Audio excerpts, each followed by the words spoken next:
Chapter 9. My stomach twisted into shoelace knots in school the next day. The kind of knot Mom usually got out for me because she had long nails. Lexi's after school tutoring signs plastered the hallway walls. I didn't even know the school allowed signs like those. Wasn't that against the law or something? Commerce and school should never mix, but just firecrackers and cauliflower, don't ask. But maybe it was illegal. Maybe Lexi would be tossed in jail. Maybe I maybe I could hide in the jail key and she would be trapped behind the bars forever. Lexi couldn't earn money in prison except for making license plates, and I'm pretty sure that gig didn't pay out well at all. Lexi's signs were smothered with so much glitter and bright neon paint so you couldn't ignore them even if you wanted to. And believe me, I wanted to. She painted pictures of books and graduation caps and pencils and even Albert Einstein. It was a pretty good picture of him. She'd gotten the hair just right, and that's the hard part. I stared at the blood-curdling boards, seething. When did she possibly have time to create them between tutoring and going to school? As I stewed, Miss Gurney, the assistant principal, brushed past me. She reminded me of a giraffe with a long neck that always craning forward past her feet and casting shadows on the floor. Class was just about to start, but this was my chance to turn the tables on Lexi. I jumped in front of the assistant principal. "Hi," Miss Gurney skidded to a halt. "Yes, hello down there." She stretched her long neck to look down at me. "Didn't see you, but now I do." "I'm in a bit of a rush." She tried sidestepping me, but I sidestepped too. Between Mom and Miss Gurney, I was getting pretty good at sidestepping. "Do you think those signs are a good idea?" I pointed to Lexi's glitter-covered abominations. "You can't advertise in school. It's against the law. Many students need studying help. I think it's wonderful that Lexi is being so industrious." Miss Gurney trilled, "and I do not think it's against the law." Now, excuse me, I didn't budge. I wasn't going to let Miss Gurney go that easily. It's dangerous. What if someone was reading a sign and walked into the wall? They could break their nose. The school could be sued. Do you want to be sued by kids with a broken nose? I appreciate the concern, but I don't think that's likely. I think the signs are pretty. Lexi did a wonderful job on them. She's so talented. Now, I really must go. But Miss Gurney wasn't leaving. Not yet. Not when every sign inched Lexi closer to a cat and a life of misery for me. People could be allergic to glitter, I offered. No one is allergic to glitter. The posters could fall off the wall and poke someone in the eye. They're not going to hurt someone. They could. Unlikely. What if a poster fell and then someone slipped on it? That would be dangerous. I really don't think that's a problem, Thomas, right? My name's Otto. I'm Lexi's brother. Miss Gurney's face lit up like a street lamp. I don't know. Lexi had a brother. Lucky you. Now get to class. I have to run. Excuse me, Otto. Lucky me, Assistant Principal Gurney raced around me while I gagged. Finally, after the nausea went away, I stood alone in the empty hallway. The bell rang. Class started, but I stayed put. Those posters, all the posters, I had to do something about them. I stared at one with a picture of an owl wearing exceptionally large glasses.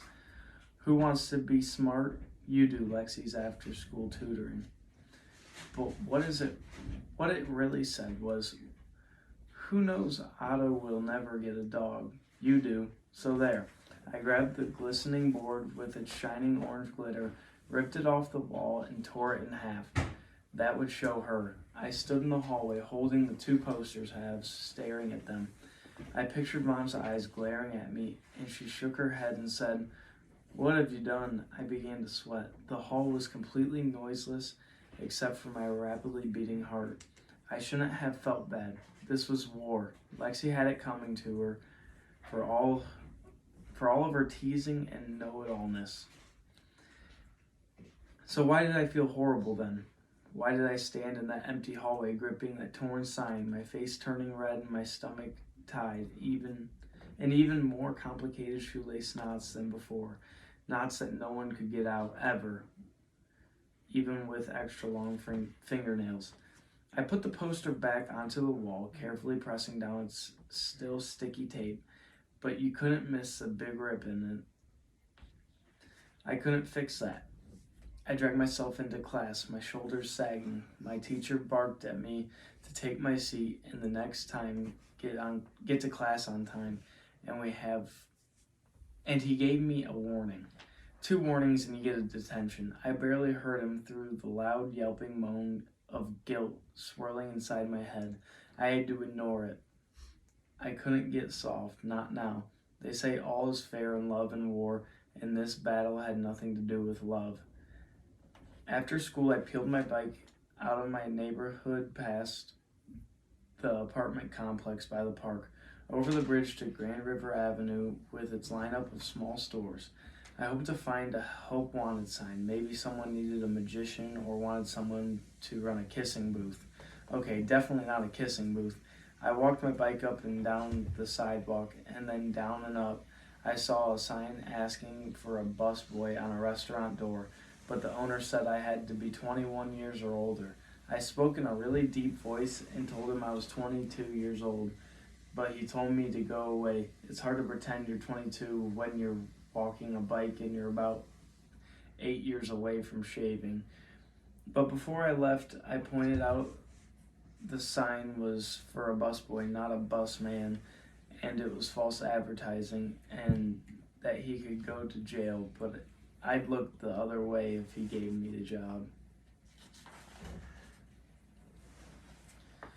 He slammed the door on me. Lastly, I walked into the Schnud's grocery store that was the largest store on the street. It was the only store with its own parking lot, too. I locked my bike outside, strode in, and asked to speak to the manager. I waited. I looked my reflection in the mirror. I had a bit of cheese cracker stuck in my teeth, so I picked it out. It's important to make good impressions when you're interviewing for a job.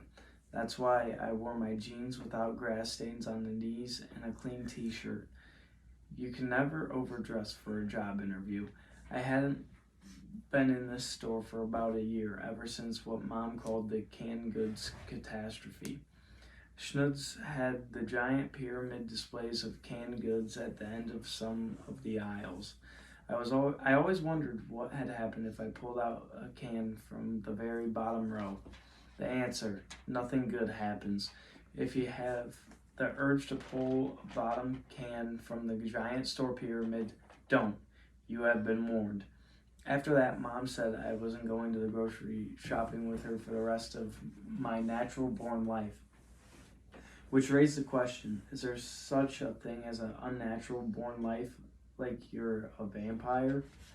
I hope so, because there was a whole bunch of things I couldn't do for the rest of my natural-born life. Here's a partial list I made. Use the word oven. You already know about that one. Throw snowballs from the roof of our house. Go on the roof of our house when there is snow on it. Or ever carry 4 glasses of milk to the table at one time. Use Lexi's blanket as an umbrella. Shake all the cans of soda in the refrigerator, or any can in the refrigerator. Mr. Schnutz himself came out to talk to me. He wore a butcher's apron with a blood smeared on it. If you want me to be a serial killer, you should work in the meat department, because no one would wonder why you walked around with blood splattered all over you. I hope Mr. Schnud would recognize me from the canned goods catastrophe. You look familiar. And Mr. Schnud, do I know you? I don't think so, I said, coughing and looking away. I'm looking for a job. I'm a really good worker, I squawked, and I can do magic tricks. I can even saw someone in half, maybe.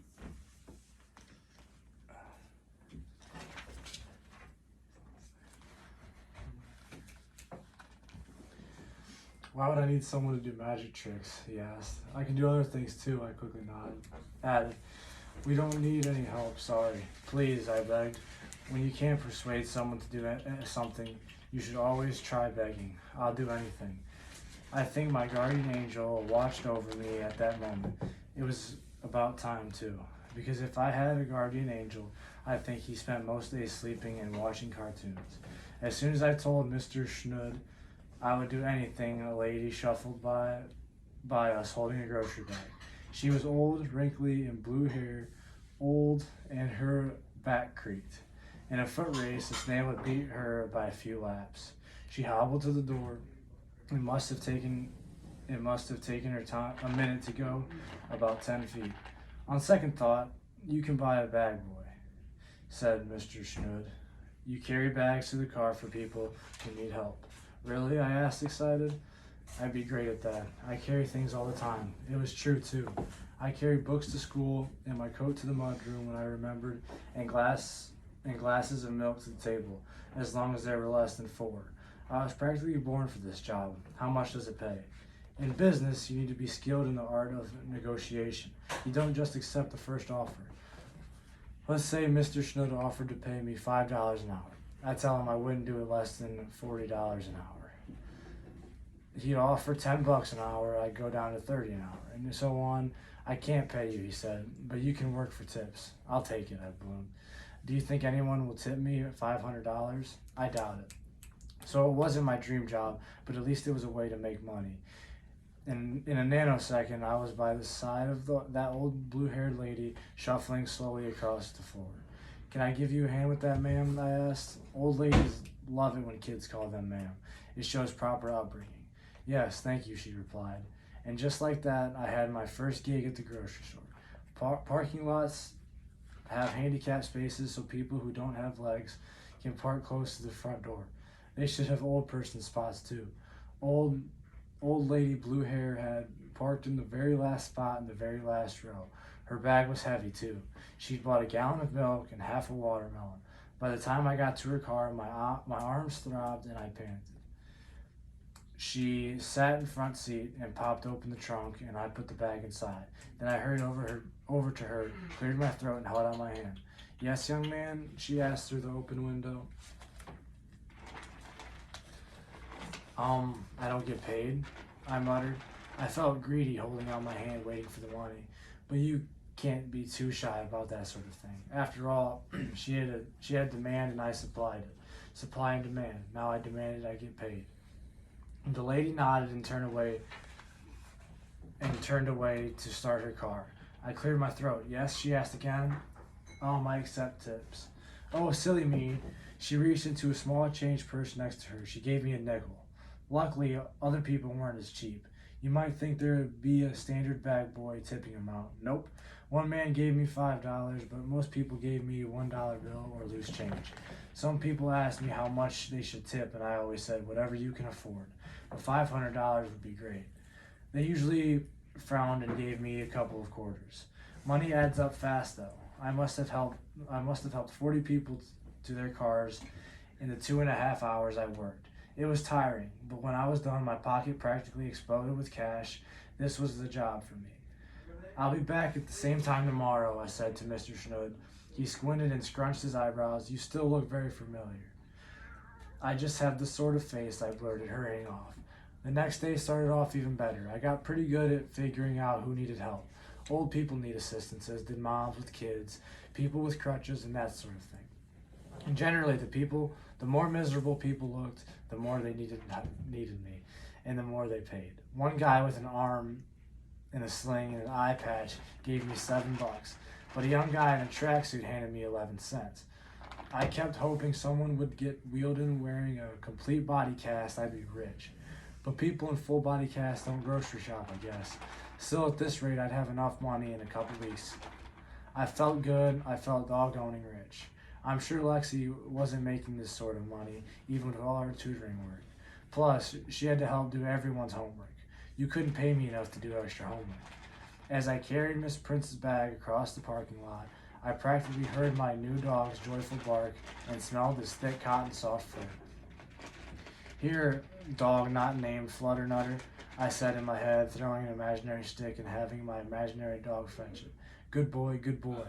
My imaginary dog loved me more than anything in the world, and he hated Lexi, because my imaginary dog had excellent taste in people. We rolled around the imaginary meadow laughing, while a dog not named Flutternutter yapped in delight, and we ran to chase an imaginary butterfly. Lost in thought, I put the bag in the back seat of the car. I walked over to the driver's side window and held out my hand. "Young man, what are you doing?" Miss Prince looked thin and weak, and it took her about 5 minutes to walk to her car, but you wouldn't know it from her shrill voice. It cut through the parking lot like a burning cookie triggered smoke alarm. She stood 6 cars away in front of an empty trunk, tapping her foot. I scratched my head, confused. I wandered a few steps toward where she stood, and then the car behind me, a 2-door convertible, honked and began backing out of his spot. "Where are my groceries?" demanded Miss Prince. Hands on hips, her voice shattering the air between us like a baseball through a bedroom window. By the time I realized I had put the bags in the wrong car, it was too late. "Come back," I screamed, waving at the convertible chasing after it, but the car was already merging into traffic on Grand River Avenue. The old and shrill-voiced Miss Prince stood by her trunk waiting. "Where are my groceries?" she screeched. Driving away, I stuttered, pointing the convertible a block away and getting farther in the distance. She yelled at me, and I bet they could hear her shouting on the moon. Astronauts probably covered their ears. She used words and phrases like irresponsible, "well, I never," and "you should be fired." And those were just the ones I could repeat without getting in trouble. After a good minute, Mr. Schnood hurried outside. He wore his white apron streaked with blood. I'm sure Miss Prince wished it was my blood splattered on him. I explained that it was an honest mistake. I put the groceries in the wrong car. It was sort of funny if you thought about it right. But I guess Miss Prince didn't think it was funny one little bit. She said she would never come back, that I was a disgrace to a bag boy all over the world. That, unless I was fired on the spot, she would visit the store every day for the rest of her natural-born life and tell everyone what a terrible place it was. "How about if you were a vampire?" I asked. "Then that would be unnatural-born life, right?" Miss Prince just stared at me. I didn't repeat the question. Mr. Schnood made me pay for the groceries out of my own pocket, which wiped out all of my money I earned that day. "And you're fired," he added. "But you're not paying me anything," I pointed out, "so you can't technically fire me, can you?" Apparently he could. As I walked away, Mr. Schnood shouted after me, "Now I know who you are. You're that kid who ruined my canned fruit pyramid display last year. Good riddance." Mr. Schnood had a pretty good memory after all, so just like that I needed a new job again. It wasn't my fault at all, though. It was the convertible's fault, and Lexi's, just because she's Lexi, and everything is her fault. But I need to start earning money. If not, dog named Flutternutter would never bark while chasing a butterfly, imaginary or otherwise.